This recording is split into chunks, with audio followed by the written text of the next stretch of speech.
Hi, this is Scott Garibay, and today we're going to talk about Dungeons and Dragons, and we're going to talk about Daggerheart, Critical Role's brand new tabletop role-playing game, and what it means for Critical Role and what it means for Dungeons and Dragons. And I just want to I want to start talking about Daggerheart, man.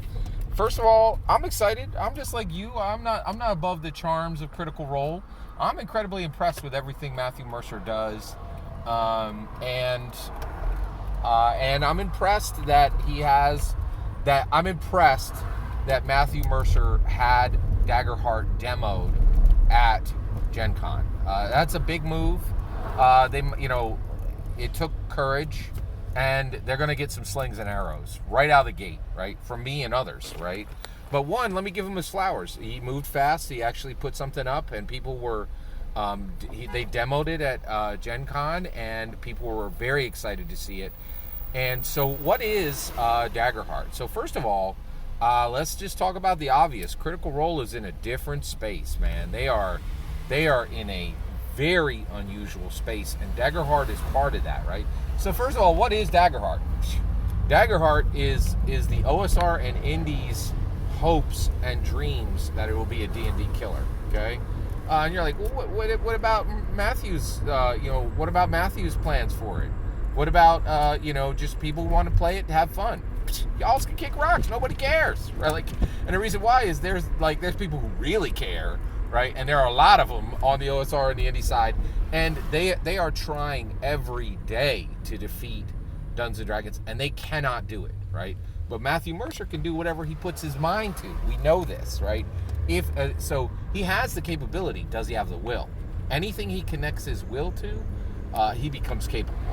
I think that's been shown, right? So one, trust and believe.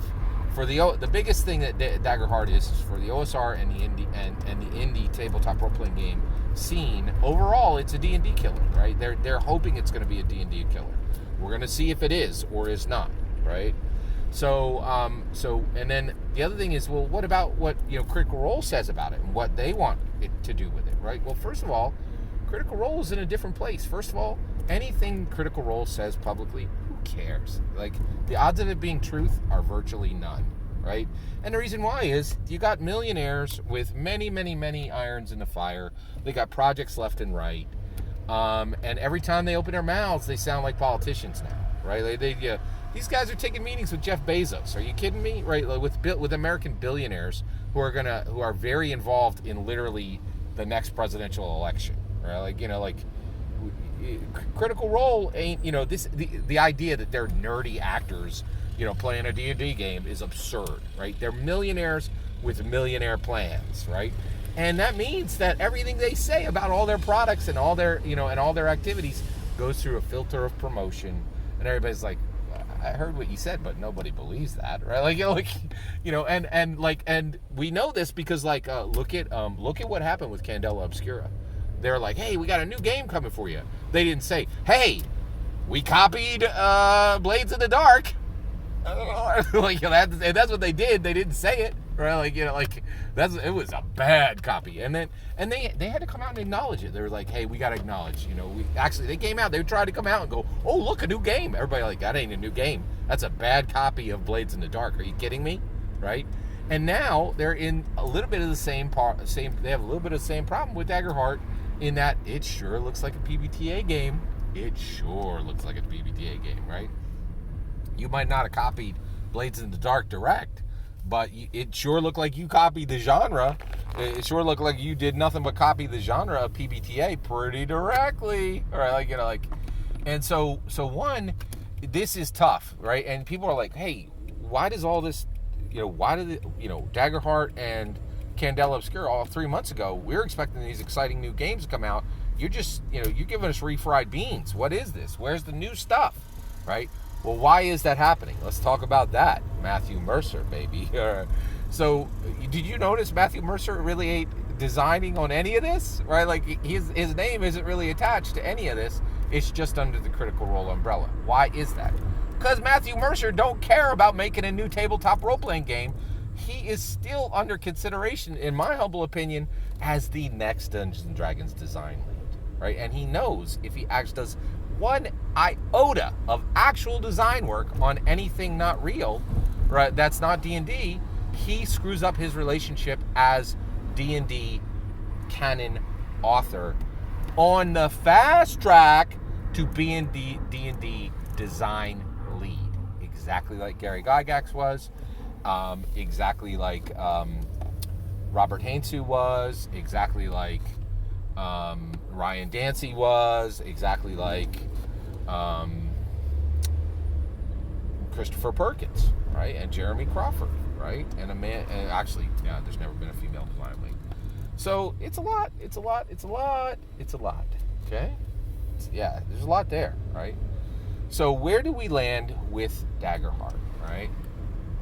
So where we really land with well, actually, I have tons more to say, but you can only fit so much in one video. So I said all my concerns. Let me say one thing I loved about Daggerheart. So first of all, they are copying like crazy. There doesn't seem to be a single unique element in Daggerheart, which I really don't want to see a D&D killer. So I guess, from that perspective, I'm kind of happy about it. But one thing I was delighted to see is that they are copying Dungeons and Dragons in the most important aspect, right?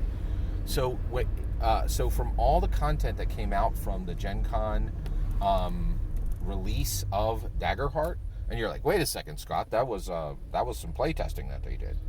That was a release, in my humble opinion, and it's not their fault. I think the moment you make any display of a game, it's released, period. And the reason why I think this is people are going to, like Candela Obscura, people were playing Candela Obscura immediately, right? Well, you're like, well, Scott, they didn't make a quick start. Oh, yeah, they did. All right, I watched an hour and 50-minute video on just material from people who had played in, there's more than enough coverage coming out that the quick start is existent in the ether, right? And we're talking about dungeon masters here, right? Like, we could just pick it out of the air and run it, right? And that's what people are going to do. I guarantee. Actually, I think people are going to be running. I think people are already running Daggerheart. Period. End of sentence, right? So I think it was a release. What did I love about the Daggerheart release? Well, the biggest one is they are copying Dungeons & Dragons in the most important aspect.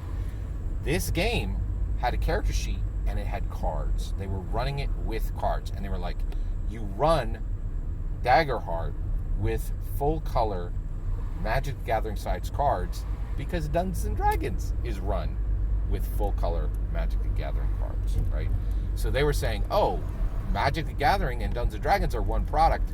There's no way we can release Daggerheart and it could be taken seriously if it's not fully mixed with the CCG, right? And so they're showing right now, right? Like that today, the standard, if you're going to put out a new tabletop role-playing game, the standard is you are absolutely going to make it fully compatible with, you're going to make a CCG canon to, right? And we've already seen this. Like Dungeons & Dragons has made multiple Magic the Gathering worlds canon, and every world that comes to Dungeons & Dragons is always a candidate to be a Dungeons & Dragons canon product within 3 months, right? We've seen this. It's proven. It's happened again and again and again, right? Ravnica, Theros, Strixhaven, Dominaria, to the Kaladesh, Innistrad, the list just goes on and on and on, right? So the reality is Daggerheart is doing the same. It is saying, hey, we are a tabletop role-playing game, but what worthy tabletop role-playing game in the world even qualifies as a tabletop role-playing game if it's not mixed with unbound pages that are cards from a fully playable, highly popular, highly valuable CCG, right? And so they're saying flat out, Daggerheart, yep, here's your cards. Here's your full art cards, exactly the same size as Magic the Gathering cards, and we will copy Dungeons & Dragons in Daggerheart being a tabletop role-playing game that's fully merged with a full at-scale collectible card game. Every single word of that is my humble opinion. What do you think about Daggerheart? That's what's important. That's what I really want to hear. Let me know in the comments below. Please consider subscribing, and have a wonderful millennium.